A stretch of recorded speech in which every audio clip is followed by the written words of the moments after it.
Hi guys, welcome back to my channel. Today we are going to be talking about Michael Jackson and the power of self-belief. I have been preparing this topic for a long time, so I hope you guys enjoy it. Okay, what's the first thing we all know about Michael? For sure, one thing I know is that everyone wants to be Michael Jackson. I mean, look at the evidence. All the greats look up to him. And he is the most famous person on earth, basically. Some may say that he is destined and designed for success and greatness. You know, I just recently watched the Michael movie, so I'm in my Michael Jackson off the wall era look. I love that album, like my favorite one. And basically, the movie kind of showed us an insight into his story. And the greatest lesson of all that I got from it was how great the power of self belief really is. Like, it's magical. And another thing I learned is how to transmute and how important it is to have clear goals and visions for our lives. One thing for sure I would say is from the off the wall era, Michael had a clear vision of how exactly he wanted his life to look. And this was something that no one was going to stop him from having, not even his father, who you might say is the adversary or antagonist of this movie. So, how did this vision and goal of wanting to be the best and most biggest entertainer of all time come from? Like, no one can top Michael. He is going to be the greatest entertainer of all time forever, unless someone actually comes and tops him. But how's that gonna happen?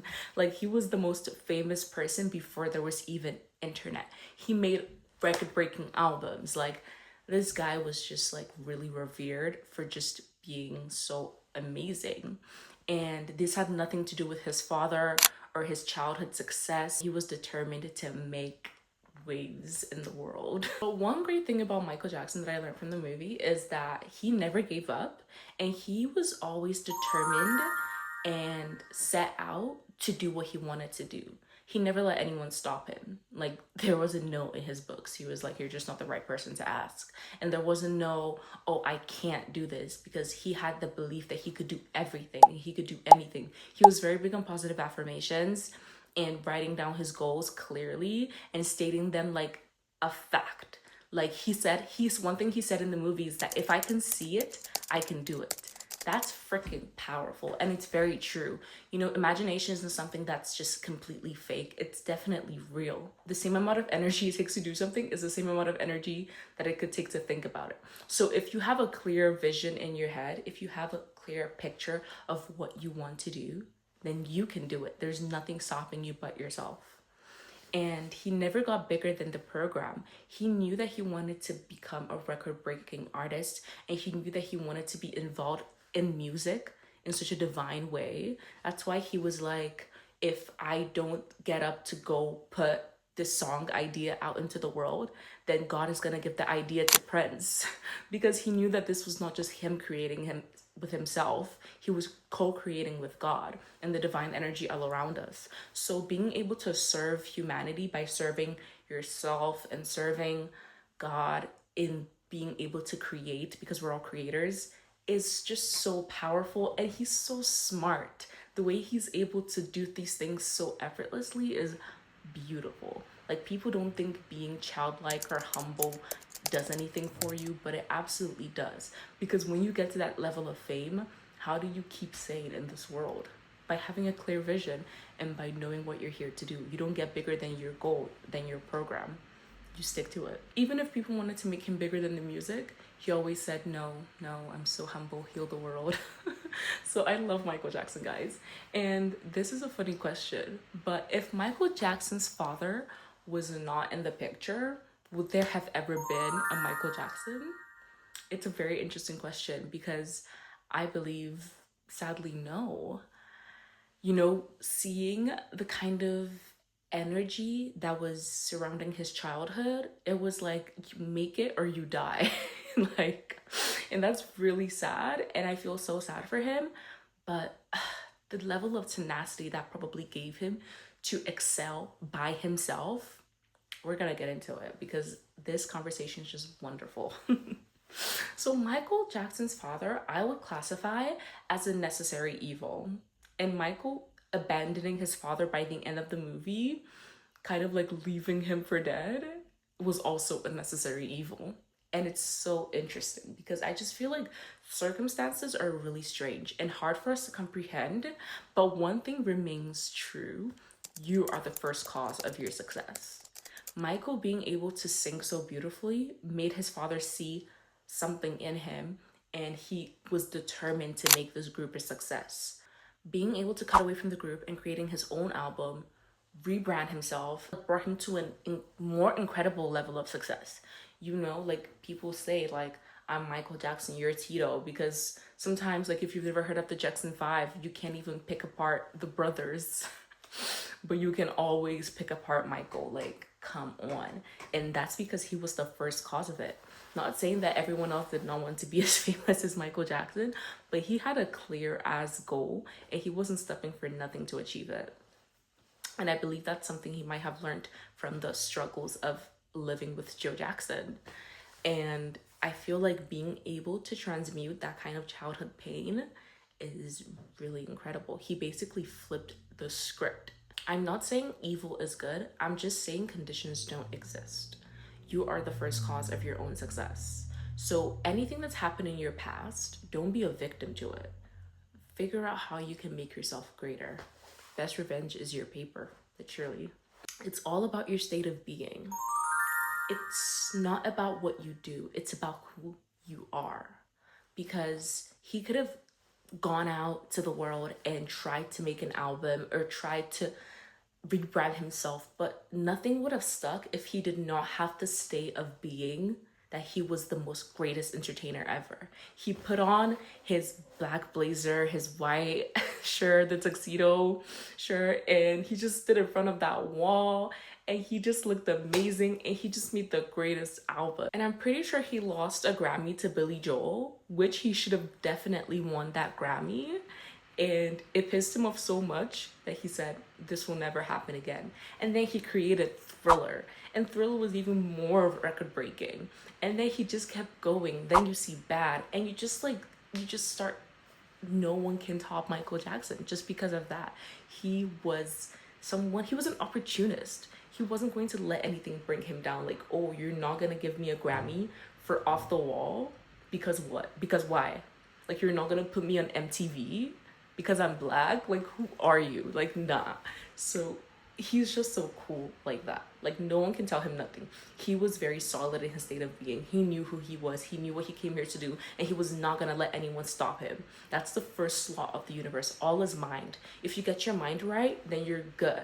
Get your mind right, mommy. Basically, the law of cause and effect is in play here. Instead of being controlled by Joe Jackson and allowing him to continue to be the cause of his success, Michael flipped the script and set out to cause his own success. And again, the one thing the movie kind of like touched on was the Pepsi incident. And it was an awful accident that should have never happened.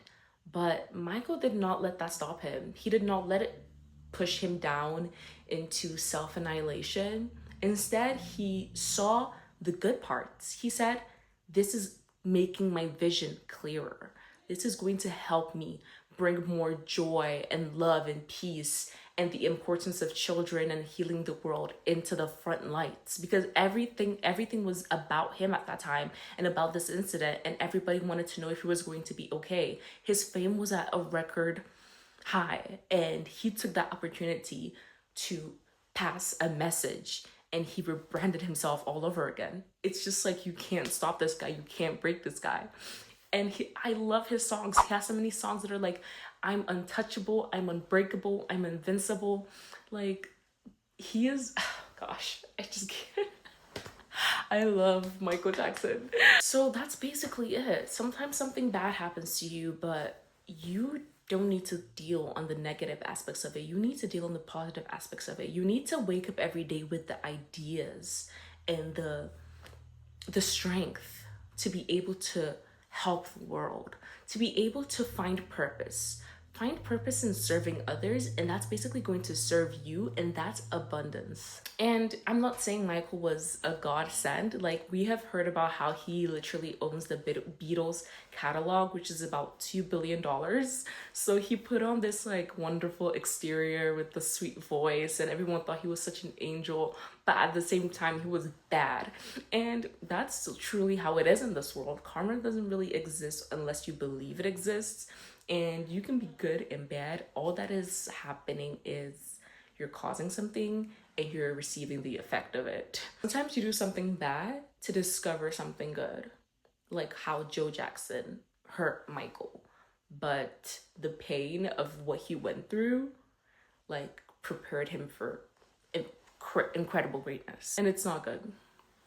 And sometimes you do something bad to find your happiness, and that would be like Michael kind of like deserting Joe in the middle of a tour, because Joe is telling everyone that, oh, Michael's gonna be working for me. I've made deals that like he knows he has to show up for his family, which is the right thing to do, right? Show up for my family, even if you kind of abused me and I was working for you from like how old, like 9 or 5, or probably, like, even if it's not fair what you did to me, I'm still gonna show up for you because that's the right thing to do. But he did not do that. He did not even say it to his face, which is like where this meme comes from, because Michael said it in front of the entire world. I am not working for Joe no more. This is the end of it. Like, I'm gonna do my own thing. And he did his own thing with bad, and that's just like how it is. So you can do something bad to find your happiness. You can do something bad to free yourself or to rebel so someone knows that they can't control you, because you can't be all good at the time, but you also can't be like crazy bad and just like doing horrible things for the fun of it. You have to just kind of like preserve yourself in situations like this. So that's something I learned as well. And I will say that like Joe was more of a victim because he wanted to be a singer as well, but life didn't really go as planned for him, and he ended up living vicariously through like Michael and his sons, like the Jackson 5. Like, that was his brand. He didn't have anything else basically, and so he never truly became the master of himself, and that's why he was able to treat his kids so poorly, which is kind of sad. But Michael held on to something that was really important. You always see him in a more whimsical light. You know, he wanted to play games with his brothers. He wanted to read Peter Pan, and he had a Mickey Mouse shirt on, and he loved animals, and he loved kids. And he just held on to that freedom that gives you life. He was never a victim. He was able to create freely, and that saved him. He knew that creating was just innately in him, and it's what he wanted to do, and nothing was going to stop him. So even if the father was like, you have to do this for me, you have to be in this for me, he's like, no, I have my own path that I have to take. And that's what basically the entire movie was about. Just being able to sail your own ship, being able to have such strong belief in yourself that you're gonna go for what you want. You have a clear vision and nothing's going to stop you. When he filmed Thriller, that was amazing. That was amazing. By the end of the movie, we see this super powerhouse. He understood his purpose. He recreated himself, rebranded so hard. And now he's like a soldier, like a young warrior, like the prince, the king of pop. Like, he popped off. And I'm just so in love with how he was able to do that, and I think we should all definitely learn from him. And I think everyone's saying it, the number one thing that he did to get there was just being so insanely positive about his goal and his belief in himself. If you're ever facing adversity, just see it as necessary evil, because you never know how the universe works, and you never know what's been put in your path to send you to greater heights than you can ever imagine. So don't be mad at people, don't be mad at yourself. Just see how you can benefit and see how you can profit from every single situation. That's what Michael Jackson taught me. Yeah, every movie has a villain. Like, every movie with a great hero has a villain. There's no Batman without Joker, and there's no Joker without Batman. Literally, I learned that in the Batman movie, and it's very interesting. But now there's anti-heroes. Like Michael Jackson, I will say, is like in his bad era, he was real bad. Like like one of the kind of like in this man, just forget it. I don't talk your ass off. I don't need to be talking no more. I think I got the message across, and I hope you guys enjoyed this video. Like for more.